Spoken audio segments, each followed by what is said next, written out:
The night is warm, not humid, just warm enough that I can't complain, especially considering I didn't even want to come. A few coworkers are here too. My friend Kevin invited his work friends, school friends, neighbors, and family to his place. He's good at talking me into plans, even though I'm a bit of a recluse. I just prefer my solitude. But Kevin never lets me get away with backing out. If I tell him I have plans when I don't, he sees right through it. Oh, come on, man, just come for a couple of hours. I'm doing BBQ.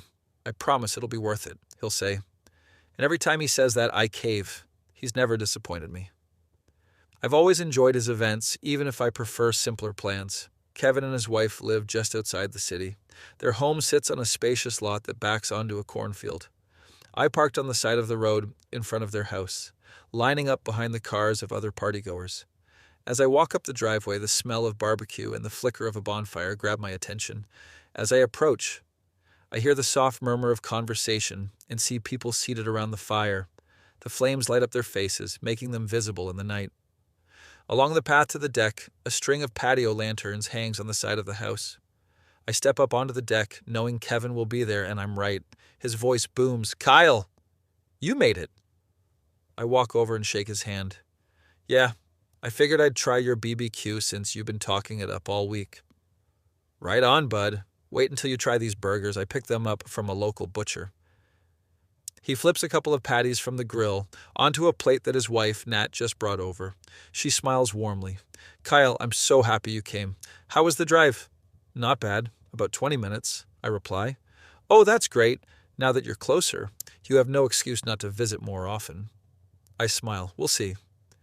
Nat likes me. She appreciates that I'm friends with her husband.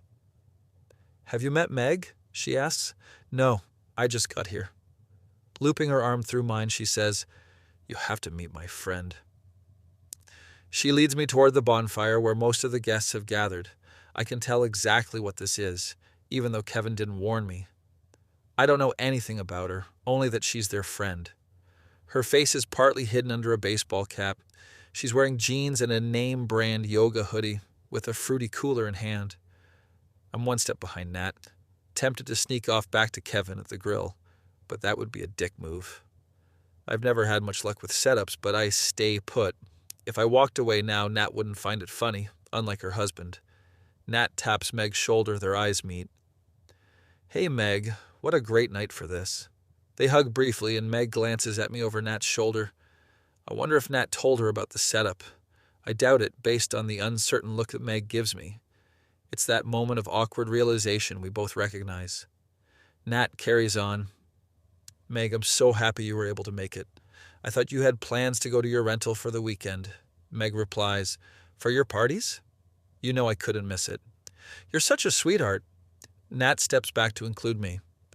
"Meg, this is Kyle. He works with Kevin and actually bought a cottage not far from here." Meg nods and gives me a quick glance as Nat continues making small talk. "Congratulations on your cottage," Meg says. "Thank you." "I'll leave you two to it. Kevin's calling me," Nat says, heading toward the deck, guided by solar lights and lanterns.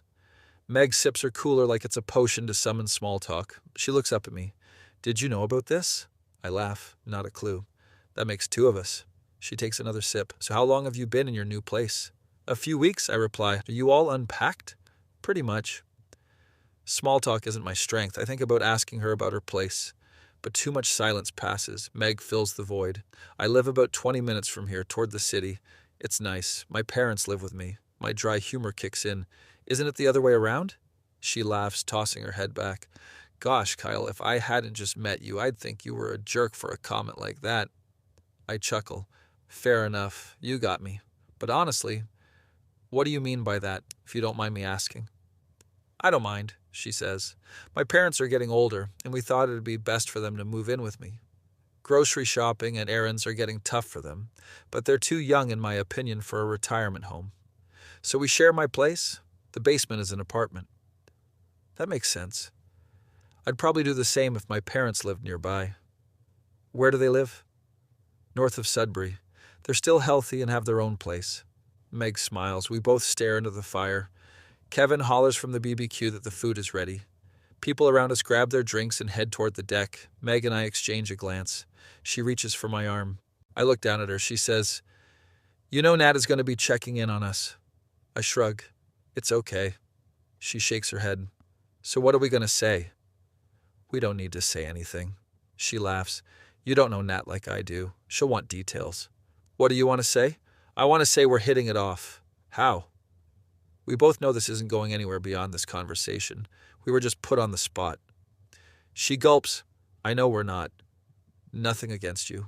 I just want to lie and get through the night. Otherwise Nat will try to set me up with someone else. Got it. No hurt feelings. You just know when it clicks. When my wife and I first met, it was there from the start. Meg tilts her head. You were married? I gaze at the fire. There was a car accident. She didn't make it. Meg covers her mouth with her hand. I'm so sorry. It's okay. I'm not looking for pity, just mentioning it because I get what you mean about a feeling. Silence falls again. This time I'm the one to break it. We can pretend. It's cool. I'm in the same boat. Nat would probably do this again with another one of her single friends. Meg giggles. Thanks. I appreciate this. Me too. I'm sure they think we're really clicking now, she says, nodding toward the BBQ.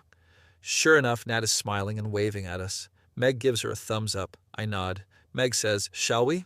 We go eat.